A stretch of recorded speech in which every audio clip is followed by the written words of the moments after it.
Greetings, I'm Dev the developer. This lesson covers the definition list tags, definition lists, definition terms, and definitions.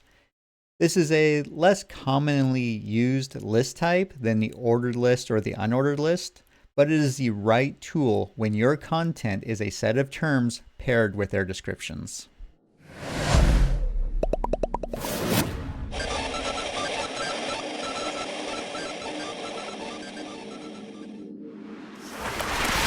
Most list content fits neatly into unordered or ordered lists, but sometimes your content is not a sequence of items. It is a set of name-value pairs, a glossary, a dictionary, an FAQ page, or a metadata table.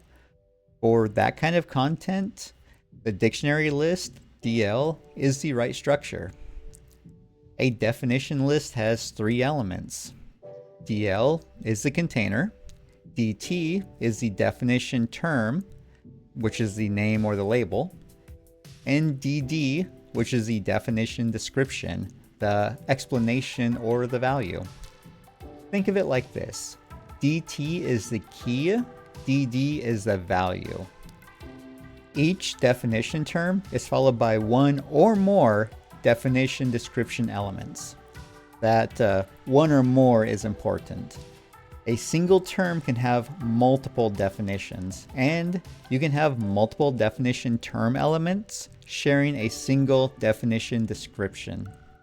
That structure is flexible. Where do definition lists actually show up? Well, a few common places. Glossaries are the obvious one. You have a term, and you have its definition. That is exactly what the structure represents. Metadata is another good fit. An author name paired with a value, a date field paired with a date, a product attribute paired with its specification.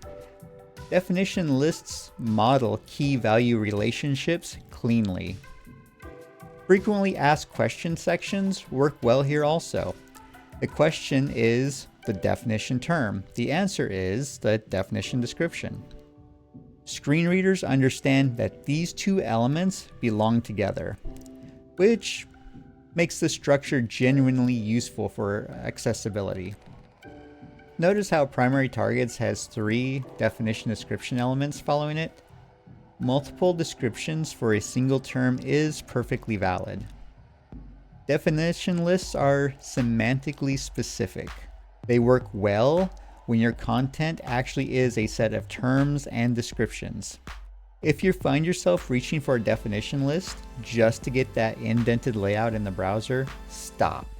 CSS will give you any layout you want. Use definition list where the content is genuinely a named value structure, not for its appearance. Also, the definition term and definition description elements must be direct children of a definition list.